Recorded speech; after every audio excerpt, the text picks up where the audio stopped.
हरे कृष्णा। सब भक्तों का स्वागत है प्रातःकालीन श्रीमद् भागवतम के पाठ में।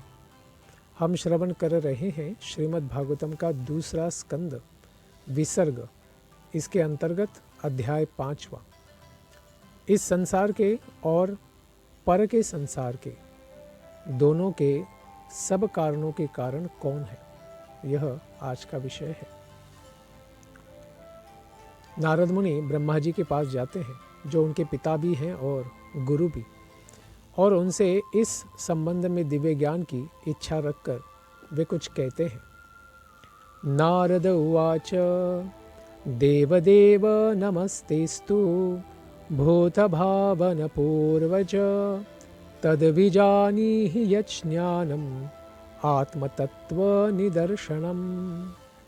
नारद मुनि ने ब्रह्मा जी से पूछा, हे देवताओं में प्रमुख देवता पिताश्री, आप सारे जीवों में प्रथम जीव हैं, क्योंकि संसार में ब्रह्मा जी का ही जन्म पहले हुआ है। मैं आपको सादर नमस्कार करता हूँ। कृपा करके मुझे वह दिव्य ज्ञान बताएं जो मनुष्य को आत्मा तथा परमात्मा की सत्य तक ले जाने वाला चाहे। तो वही सत्य जानने की इच्छा करनी चाहिए जो इस संसार के परे का ज्ञान दे। आत्मा और परमात्मा दोनों ही दिव्य हैं, भौतिक वस्तु नहीं है। ऐसे चिन्मय तत्व को जानना ही आत्म साक्षात्कार के लिए लाभदायक होता है। और इसके साथ क्या प्रश्न पूछते हैं? यद्रूपम यदधिष्ठानम यतः सृष्टम इदं प्रभो यत्संस्थम यत्परम यच्छ तत्तत्वं वद तत्वतः। हे पिताश्री, आप इस व्यक्त भौतिक संसार के वास्तविक लक्षणों का वर्णन करें। इनके क्या क्या लक्षण हैं, इसका आधार क्या है, किसके ऊपर ये संसार टिका हुआ है, और यह किस तरह उत्पन्न हुआ, इसकी निर्मिति कैसे हो गई, यह किस तरह समस्थित है, इसको किस प्रकार से मेंटेन किया जा रहा है, और यह सब किसके नियंत्रण में किया जा रहा है। इस पूरे संसार का नियंता कौन व्यक्ति है। इस प्रकार से नारद जी ने काफ़ी प्रश्न यहाँ पूछ लिए हैं। और फिर पूछते हैं कि हे पिताश्री, आप यह सब वैज्ञानिक ढंग से जानते हैं, क्योंकि आप आदि सृष्टा हैं, भगवान के बाद तो द्वितीय सृष्टा है वैसे तो, लेकिन क्योंकि आप भी इस निर्माण कार्य में सम्मिलित हैं, तो कृपा करके हमें यह दिव्य ज्ञान दीजिए। क्योंकि भूतकाल में जो कुछ भी रचा गया है और जो भविष्य में आगे भी कोई रचना की जाएगी, या वर्तमान में जो भी रचना सामने दिख रही है, तथा इस ब्रह्मांड के भीतर भी जितनी भी सारी वस्तुएं हैं, वे सब आपकी हथेली में आंवले के सदृश हैं। इसीलिए कहते हैं करा मलकवत विश्वम। हाथ पर आंवला रख देने से जैसे हम उसको 10 दिशाओं से अभ्यास कर सकते हैं, उसी प्रकार से आप भी इस पूरे संसार को 10 दिशाओं से जानते हैं। इसीलिए कहते हैं यद विज्ञानो यदाधारो यत्परस्त्वं यदात्मक एक सृजसि भूतानि भूतैरेवात्म मायया। हे पिताश्री, आपके दिव्य ज्ञान का स्रोत क्या है? क्योंकि सारा ज्ञान तो हम आपसे ही लेते हैं, क्योंकि वेद भी आपके मुख से ही प्रकट है। तो आपके ज्ञान का क्या स्रोत है, और आप किनके संरक्षण में रह रहे हैं? क्योंकि हम तो आपके रक्षण में रहते हैं, लेकिन आपका रक्षक कौन है? आप किसकी अधीनता में कार्य करते हैं? कौन आपको नियंत्रित करते हैं? आपकी वास्तविक स्थिति क्या है? हम तो आपको भगवान समझते हैं, लेकिन आपकी वास्तविक स्थिति क्या है?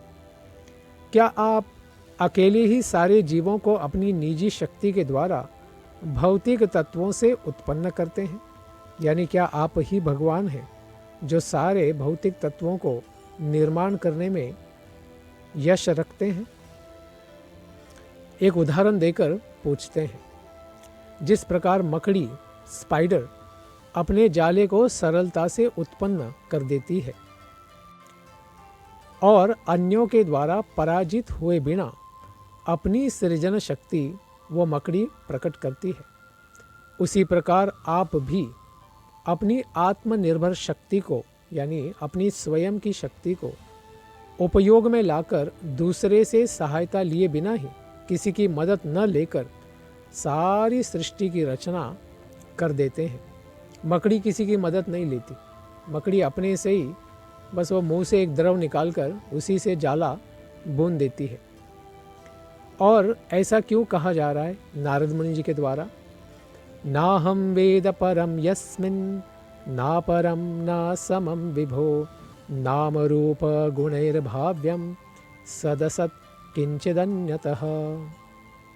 हर किसी विशेष वस्तु, वो फिर श्रेष्ठ हो, बेटर हो, निकृष्ट हो, वर्ष हो या समतुल्य हो, ओके, वो नित्य हो या क्षणिक हो, इटर्नल हो या फिर टेम्पररी हो, इनके नाम, लक्षण और गुणों से जो भी समझ पाते हैं, जो भी ज्ञान प्राप्त कर सकते हैं, वह आपके अतिरिक्त अन्य किसी स्रोत से सृजित नहीं होती। यानी सब ज्ञान आपसे ही आता है, क्योंकि आप इतने महान हैं। सारी जो जगत में 84 लक्ष योनियां या जीवों के प्रकार हैं, वो सारे प्रकट करने में आप ही तो कारण हैं। और फिर भी जब हम आपके द्वारा पूर्ण अनुशासन में रहते हैं, आपके द्वारा ही हम नियंत्रित किए जाते हैं, लेकिन फिर भी हम एक विशेष चीज़ आपके जीवन में देखते हैं कि आप अत्यंत कठिन तपस्या के विषय में सोचते हैं। तो हमें आपसे भी अधिक किसी शक्तिशाली व्यक्ति के अस्तित्व के विषय में आश्चर्यचकित रह जाना होता है, क्योंकि आप ही तो सब कुछ संसार का व्यवस्थापन देख रहे हैं, लेकिन फिर भी आप तपस्या करके किसी का ध्यान करते हैं। ऐसा कैसे संभव है? तो हमारे लिए यह आश्चर्यकारक ये वस्तु है।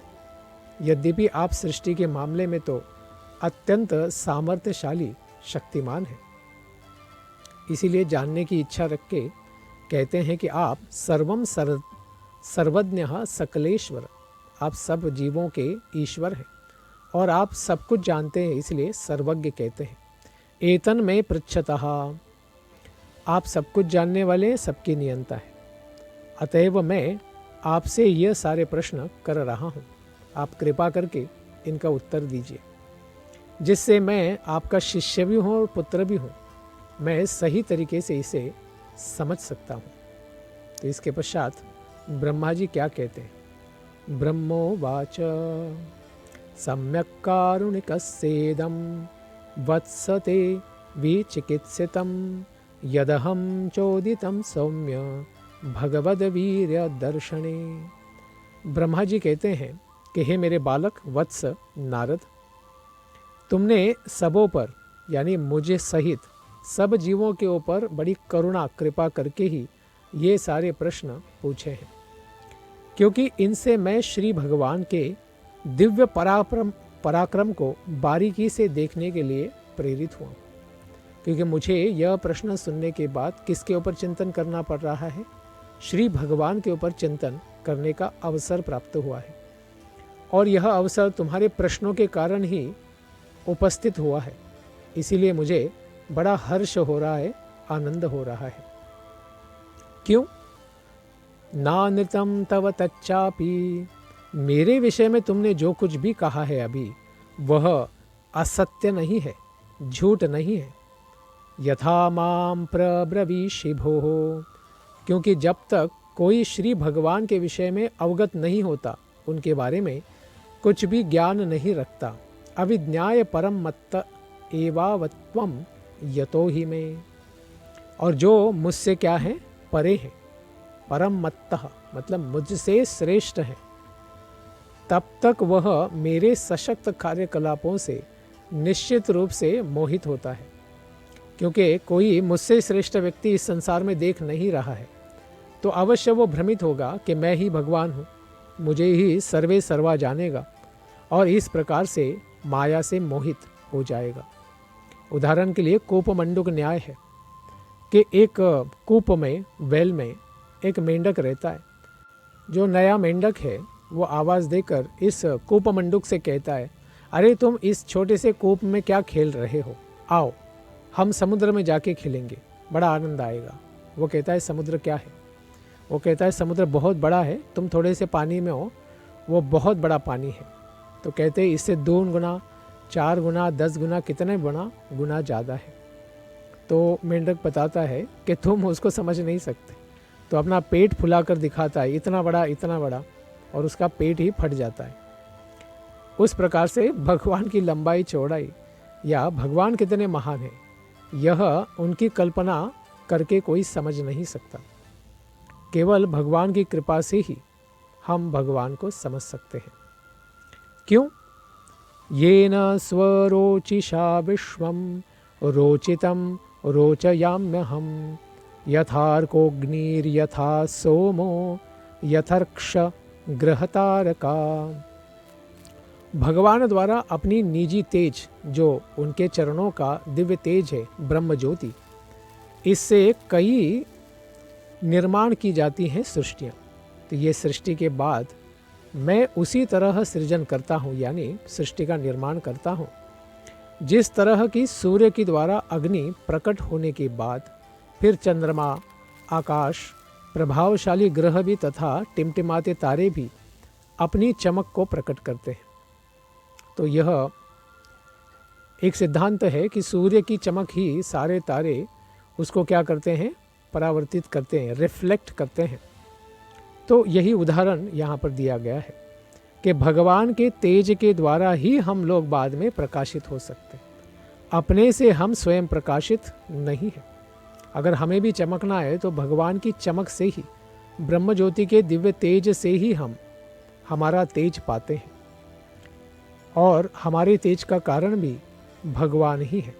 यह ब्रह्म संहिता में भी ब्रह्मा जी कहते हैं, यस्य प्रभा प्रभवतो जगदंड कोटि कोटिश्वशेष वसुधादि विभूति भिन्नम तद ब्रह्म निष्कलमनंतमशेष भूतम गोविंदमादि पुरुषम तमहम भजामि। मैं उन आदि भगवान श्री गोविंद को प्रणाम करता हूँ, जिनका दिव्य शारीरिक तेज, जो ब्रह्म ज्योति के नाम से बड़ा प्रसिद्ध है, इस संसार में असीम है, अगाध है और सर्वव्यापी है, और जो उन असंख्य लोकों आदि की सृष्टि के कारण है। उन्हीं से सारे लोक भी प्रकट होते हैं, जिनमें नाना प्रकार की जलवायु तथा जीवन की दशाएं उत्पन्न होती हैं। तो सारे जगत का आधार तो ब्रह्म है, और ब्रह्म के आधार ब्रह्मणो ही प्रतिष्ठा हम, ब्रह्म की भी प्रतिष्ठा श्री भगवान ही है। उन्हीं से सब कुछ प्रकट होता है। इसीलिए उन्हीं भगवान को ब्रह्मा जी अभी स्मरण करते हैं और वंदन करते हैं। तस्मै नमो भगवते वासुदेवाय धीमहि यन्मायया दुर्जया मां वदन्ति जगद्गुरुम। मैं उन श्री भगवान श्री कृष्ण वासुदेव जी को नमस्कार करता हूँ तथा उन्हीं का ध्यान करता हूँ, जिनकी दुर्जय शक्ति, जिसको कोई लांग नहीं सकता है, पार नहीं कर सकता है, जीत नहीं सकता है, उन्हें अल्पज्ञ मनुष्यों को इस तरह प्रभावित करती है वो शक्ति कि वे मुझे ही परम निहंता कहते हैं। तो नारद जी ब्रह्मा जी को अगर भगवान कह रहे हैं तो कहते हैं किसके प्रभाव से कर रहे हैं? भगवान की माया शक्ति के प्रभाव में ही इस प्रकार का अज्ञान आप कह रहे हो। लेकिन यह भ्रामिका शक्ति जब भगवान के सामने आ जाती है, क्या वो भगवान को मोहित कर सकती है? विलज्जमानया यस्य स्थातुमिच्छापथे मुया विमोहिता विकथ्यन्ते ममाहम इति दुर्धियः। भगवान की यह विमोहित करने वाली माया शक्ति स्वयं ही अपनी स्थिति से लज्जित हो जाती है जब भगवान के सामने आ जाती है। इसलिए भगवान के सामने ठहर नहीं पाती, खड़ी नहीं हो सकती।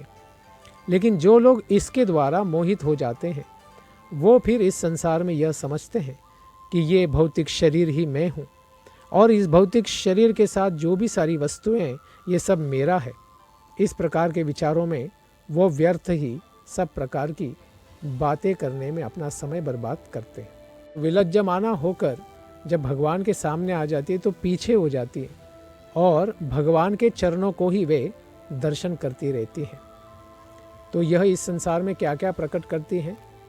द्रव्यम कर्म च कालश्च स्वभावो जीव एव च वासुदेवात् परो ब्रह्मन् न चान्योर्थोस्ति तत्वतः। सृष्टि के जो 5 मूल अवयव शाश्वत काल है, उनके द्वारा उनसे उत्पन्न अन्योन्य यानी विशेष क्रिया तथा जीव का स्वभाव, सारे जीवों का स्वभाव, ये सारे भगवान वासुदेव के ही भिन्न अंश है, विभिन्न अंश हैं।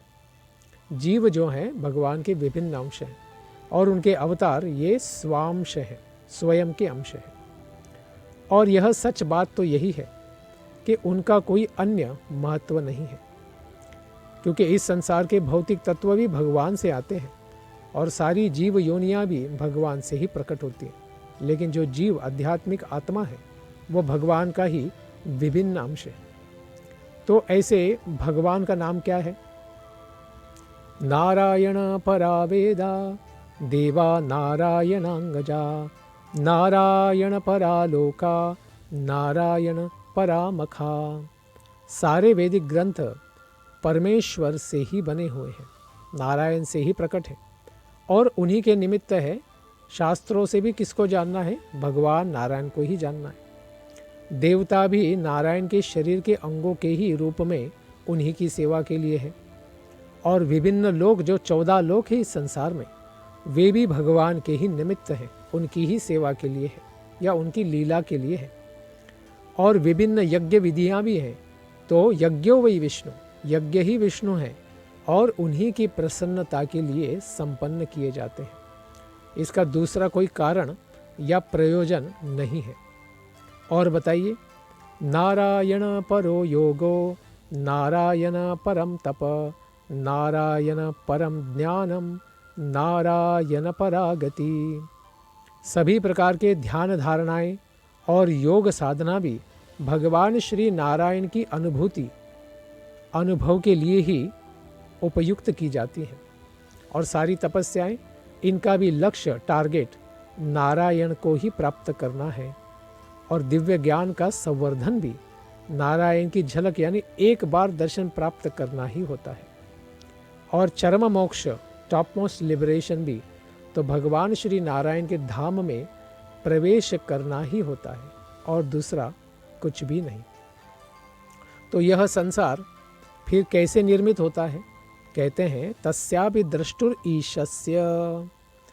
भगवान श्री नारायण की प्रेरणा से ही प्रेरित होकर सर्वव्यापी परमात्मा के रूप में वे उनकी दृष्टि के द्वारा केवल दृष्टिपात से, कारुण्य कटाक्ष से वो प्रकृति को सृजित करते हैं। और फिर उसी की मैं खोज करता हूँ और मैं भी केवल उन्हीं के द्वारा सृजित हूँ। भगवान के द्वारा ही यानी गर्भोदकशाही विष्णु के नाभि कमल से ही ब्रह्मा जी का जन्म होता है। और इस प्रकार से भगवान विष्णु ही स्वयं ब्रह्मा जी के भी पिता हैं। और फिर इस संसार में तो 3 गुण पाए जाते, सत्व, रज और तम। तो इसके संबंध में भगवान का क्या संबंध प्रकट होता है? कहते हैं कि भगवान परमेश्वर अपने शुद्ध आध्यात्मिक रूप में सारे भौतिक गुणों से तो परे है। निर्गुणस्य गुणास्त्रयः, तीनों गुणों से परे है, क्योंकि तीनों गुण भौतिक हैं और भगवान आध्यात्मिक है। इसीलिए तीनों गुणों से परे है, इसलिए निर्गुण कहते हैं।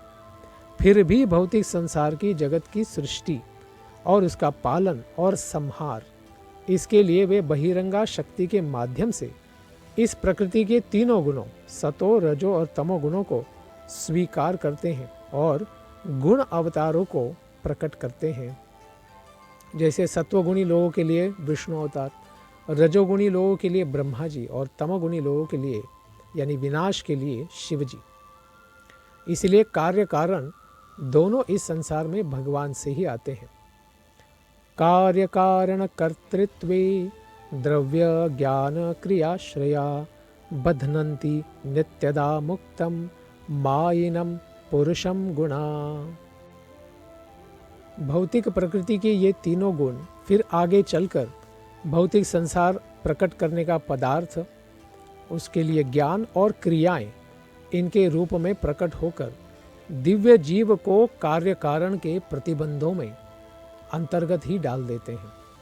क्योंकि इस संसार के लिए कारण क्या है वो भी आगे जानेंगे, और फिर उसका कार्य यानी प्रकृति की निर्मित यानी प्रकटीकरण, इन दोनों के लिए वे भगवान ही प्रकृति के द्वारा सब प्रकट करते हैं और ऐसे कार्यों के लिए उन्हीं को उत्तरदायी बना देते हैं। भगवान माया शक्ति को इतनी शक्ति देते हैं कि वो सृष्टि को पूर्णतया निर्मित कर सकती है, पालन और संहार कर सकती है।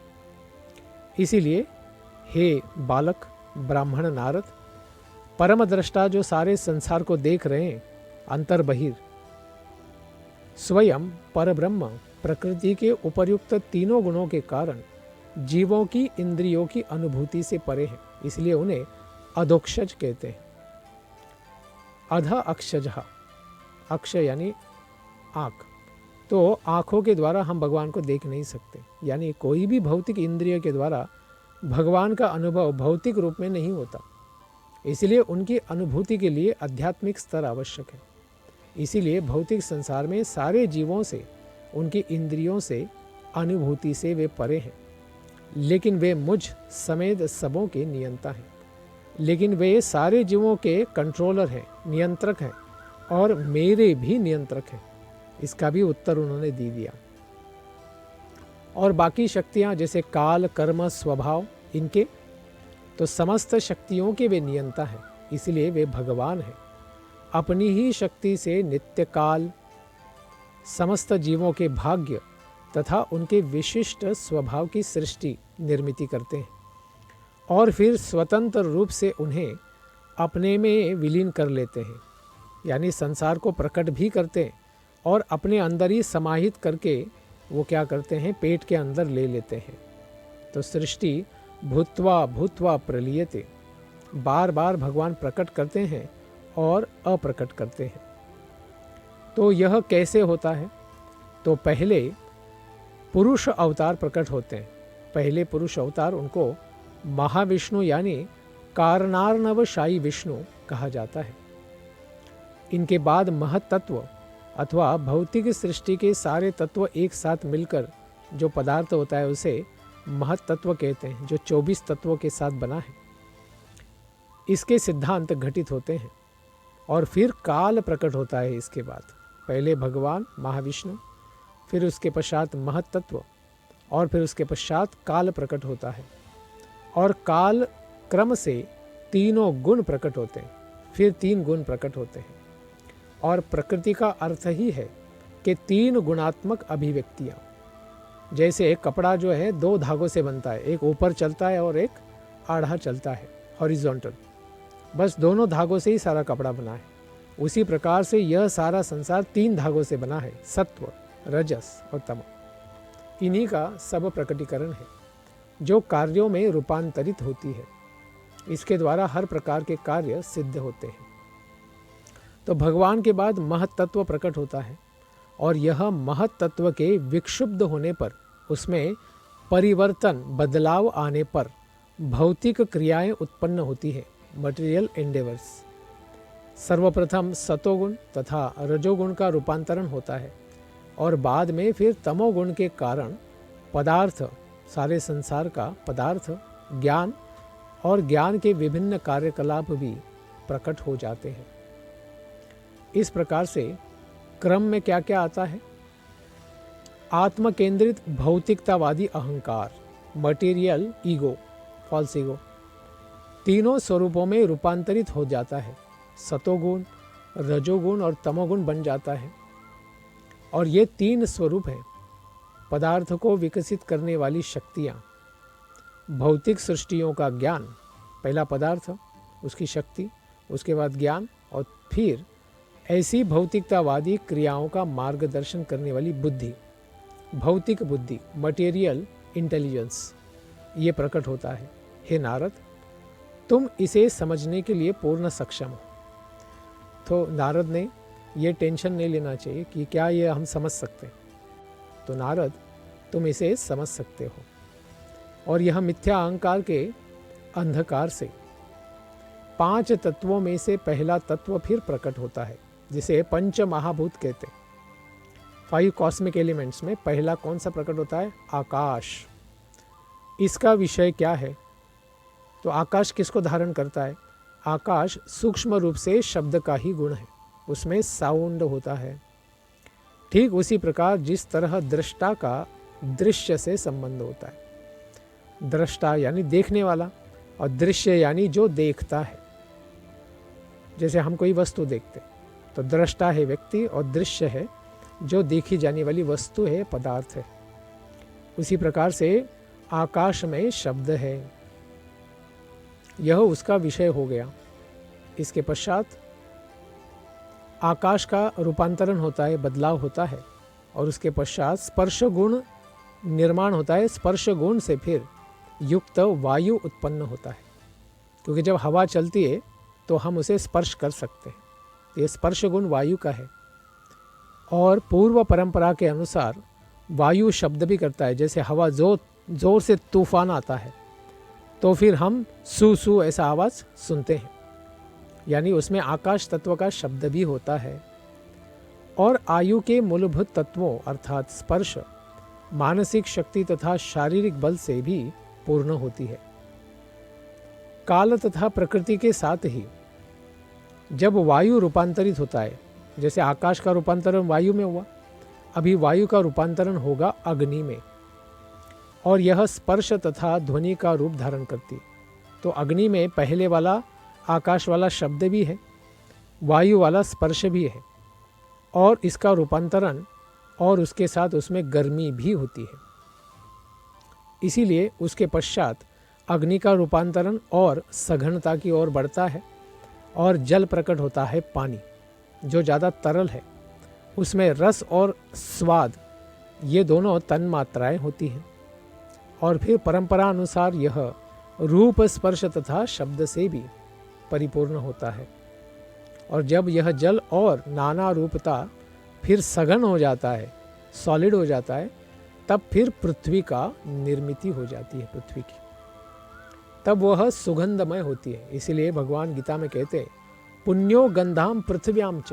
पृथ्वी का जो पुण्य गंध है, खास करके पहली वर्षा के बाद हम उसको महसूस कर सकते हैं। वह पुण्य गंध जो है वो पृथ्वी का है। तो उसमें भी सारे तत्व हैं, शब्द भी है, रूप है, रस और गंध भी है। यह सारे गुणों से पृथ्वी संपूर्ण बनती है और सब जीवों का आश्रय बनती है। तो सत्वगुण से और क्या क्या प्रकट होता है? अहंकार से तो सत्वगुण बना, तो सत्वगुण से ही मन की उत्पत्ति होती है, और साथ ही शारीरिक गतियों के नियंत्रक उनके देवता भी सत्वगुण से प्रकट होते हैं, जिनको आदित्य कहते हैं। वो स्वर्ग में रहते हैं, जैसे इंद्र आदि। ऐसे देवता दिशाओं के नियंत्रक भी होते हैं। वायु के नियंत्रक वायुदेव, और प्रकाश के नियंत्रक सूर्यदेव, और जीवों को निर्माण करने के लिए दक्ष प्रजापति, देवताओं के डॉक्टर वैद्य जो है अश्विनी कुमार, और अग्नि के देव अग्निदेव, और फिर इन सब के राजा, स्वर्ग के राजा इंद्रदेव, स्वर्ग के पूजनीय अर्चा विग्रह भगवान सहस्र शीर्ष हैं, जिनके 1000 मुख हैं, और आदित्य यानी अदिति के 12 पुत्रों के प्रमुख तथा प्रजापति ब्रह्मा जी कहलाए जाते हैं। सभी लोग इस तरह अस्तित्व में आ जाते हैं। ये सारी सृष्टि होती है सत्वगुण के द्वारा होती है, इसलिए देवता सत्वगुणी प्रधान होते हैं। और फिर इसके बाद किसकी प्रगति होती है? सत्वगुण हो गई, अभी रजोगुण। रजोगुण में और अधिक विकार आने पर बुद्धि की निर्मिति होती है। बुद्धि जो है रजोगुण से उत्पन्न है, और प्राण के साथ ही फिर श्रवण, त्वचा, नाक, आँख, जीभ, मुंह, हाथ, प्रजनन इंद्रिय, पाँव और मल विसर्जन की इंद्रियां भी उत्पन्न होती हैं। ये सारी रजोगुण से उत्पन्न है। और फिर इसके पश्चात हे नारद, जब तक ये सृजित अंग या तत्व, इंद्रिया, मन तथा प्रकृति के गुण नहीं जुड़ जाते, साथ में नहीं आ जाते, तब तक शरीर स्वरूप धारण नहीं कर सकता, तब तक शरीर भी प्रकट नहीं हो सकता या रूप धारण नहीं कर सकता है। इसीलिए जब पूर्ण पुरुषोत्तम भगवान की शक्ति के बल से ये सारे अवयव एक साथ आ जाते हैं, तो सृष्टि के मूल तथा गौण कारणों को स्वीकार करते हुए फिर यह ब्रह्मांड धीरे धीरे अस्तित्व में आ जाता है, एक साथ दिखने लग जाता है। इस प्रकार जो सारे ब्रह्मांड हैं, हजारों युगों तक जल के भीतर ही जो कारण जल है, महाविष्णु के साथ है पानी, उसी के अंदर पड़े रहते हैं। और समस्त जीवों के स्वामी महाविष्णु उन सब में प्रवेश करके फिर उन्हें पूरी तरह सजीव बनाते हैं। तो भगवान इन सब छोटे छोटे बुलबुले निकालते हैं अपने शरीर से, रोम छिद्रों से, और वो बुलबुले वो सागर में आगे बढ़ते रहते हैं। उन बुलबुलों के अंदर भगवान महाविष्णु प्रवेश करते हैं और फिर उनका नाम बन जाता है उस बुलबुले के अंदर गर्भोदक्षाई विष्णु। ये महाविष्णु कारणावशायी कहे जाते हैं क्योंकि कारण जल में आराम करते हैं, किंतु वे उससे बाहर निकलकर फिर हिरण्य गर्भ के रूप में विभाजित करके प्रत्येक ब्रह्मांड में प्रविष्ट हो जाते हैं। और उन्होंने फिर हजारों हजारों हाथ, पांव, भुजाएं, मुंह, सिर, इस प्रकार से बहुत बड़ा विराट रूप वे धारण कर लेते हैं। तो जो दार्शनिक ज्ञानी लोग होते हैं वो इसकी कल्पना करते हैं कि ब्रह्मांड में सारे जो लोक हैं, 14 लोक हैं, भगवान के विराट शरीर के विभिन्न ऊपरी और निचली अंगों के ही प्रदर्शन है। जैसे उनसे क्या क्या प्रकट होते हैं ब्राह्मणों, जैसे विराट रूप से, तो कहते हैं ब्राह्मण वर्ग वे विराट रूप के मुख से प्रकट होते हैं, क्षत्रिय हाथों से या भुजाओं से, वैश्य उनके पेट से या जंघा से, और शूद्र उनके पैरों से उत्पन्न होते हैं। तो ये वर्णाश्रम व्यवस्था भी विराट रूप से ही प्रकट होती है। और पृथ्वी तल या भूतल है, वे सारे अधोलोक, उससे नीचे रहने वाले सारे लोकों के क्या है, पावों में ही स्थित हैं विराट रूप के। और भुवर लोक इत्यादि मध्य लोक हैं, उनके नाभि में स्थित है।